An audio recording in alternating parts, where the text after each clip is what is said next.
saya coba ceritakan kisah seorang sahabat yang mulia. Namanya Abdullah bin Hudzafa al-Aslami radhiyallahu anhu.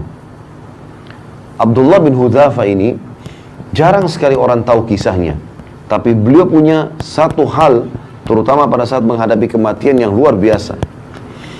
Dia pernah diutus menuju ke negeri Romawi untuk menyerang. Ternyata ditawan oleh Raja Romawi. Dan orang-orang Romawi sudah dengar, ini muslimin ini kebanyakan orang-orang Arab Badui dari padang pasir, jazirah Arab.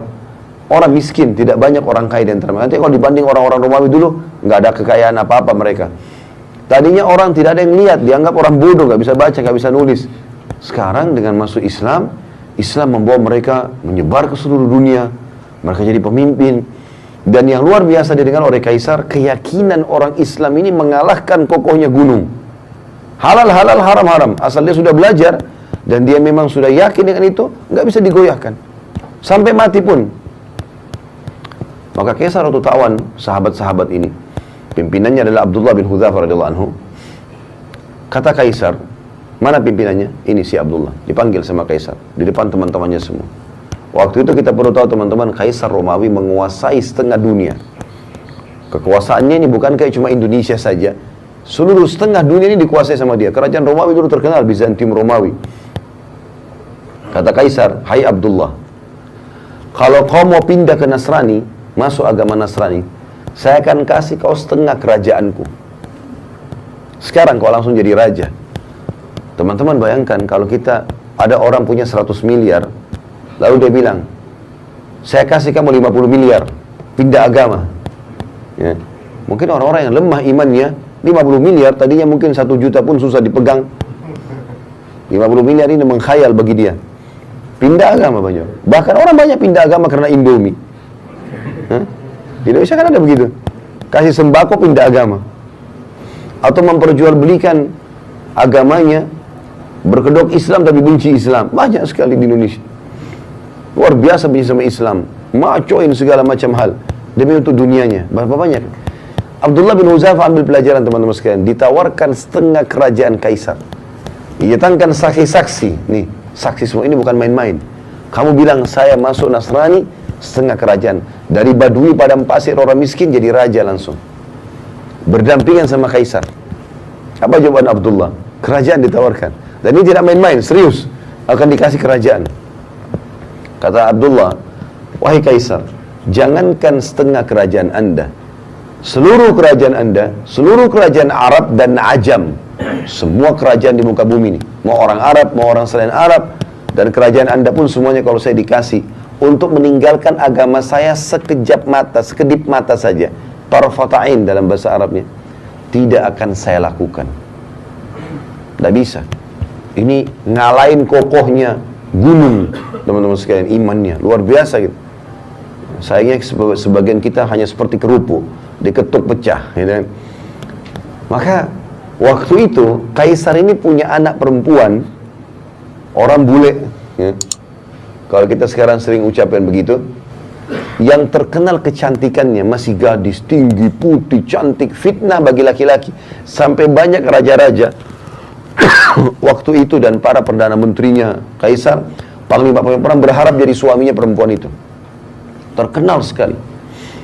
Dikeluarkan oleh Kaisar, dulu di sebelahnya, hai Abdullah, setengah kerajaanku dan nikahi anakku. Ini juga plus lagi, dapat perempuan tercantik di dunia pada saat itu. Kata Abdullah dengan kalimat yang mungkin Kaisar tidak semudah itu memahaminya ya. Tapi orang beriman harus bisa faham. Dia mengatakan, Anda menawarkan anak Anda perempuan ini ya, untuk digantikan dengan bidadari yang Allah janjikan untukku di surga. Artinya percuma, nggak mempan. Ya. Maka kata Kaisar, penjarakan orang ini. Instruksinya, jangan kasih makan dan minum. Nggak boleh makan dan minum. Teman-teman, kita kalau nggak makan 2 hari, 3 hari mungkin masih lapar, tapi masih bisa hidup lah. Tapi kalau nggak minum, ini nggak mudah nih. Dari pagi sampai malam kita nggak minum sudah kering tenggorokan. 2 hari, 3 hari bisa meninggal ini. Jangan kasih makan dan kasih minum, di penjara. Dan Kaisar suruh penjaga prajuritnya perhatikan. Kalau sudah lemes, sampaikan ke saya. 3 hari 3 malam gak makan gak minum. Sampai dikatakan dalam kisah ini Abdullah kepalanya mulai melemas, condong ke kiri, udah lemas gitu, gak ada minum, gak ada makan. Lalu pada saat itu kata prajuritnya Kaisar, sudah lemas. Kata Kaisar, masukkan babi dan khamr di penjaranya. Sekarang di babi. Ini bukan babi sembarang ya, babi masakannya buat Kaisar. Jadi babi dengan bumbu yang wangi, nampan yang bagus, segala macam, menggoda luar biasa. Dan dalam kondisi dia lapar. Kemudian khamr di kendi yang memang punya Kaisar. Tempatnya itu bukan sembarangan, dari emas. Taruh di situ. Subhanallah, sampai 3 hari ke depan, sampai daging babi itu menjamur, gak disentuh sama Abdullah. Padahal sudah mau mati. Gak bisa. Gitu. Kata prajuritnya, gak disentuh Kaisar. Sampai berjamur tuh babi. Panggil dia, panggil. 6 hari sekarang gak makan, gak minum. Ini luar biasa ini.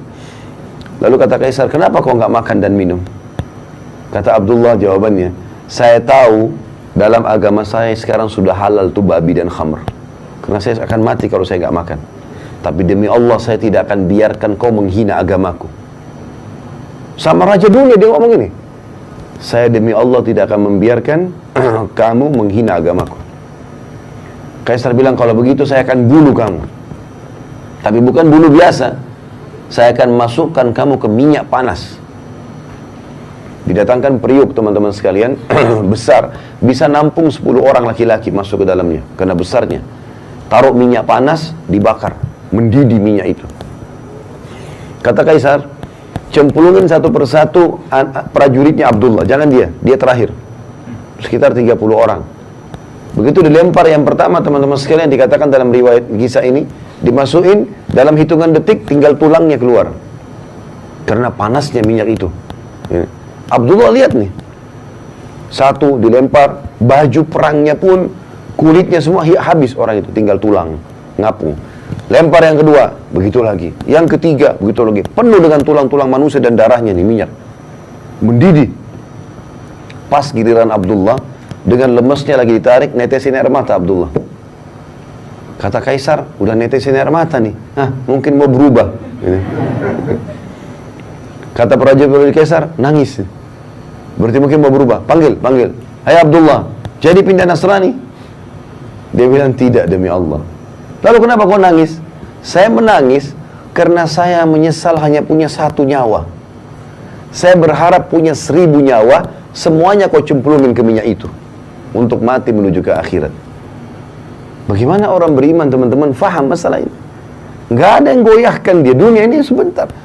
Antum tarik kisah ini kepada penyakit yang sedang kita alami. Utang yang belum kita lunasi. Permasalahan rumah tangga yang kita hadapi. Seberat apa itu dibandingkan Abdullah ini? Nggak ada nilainya.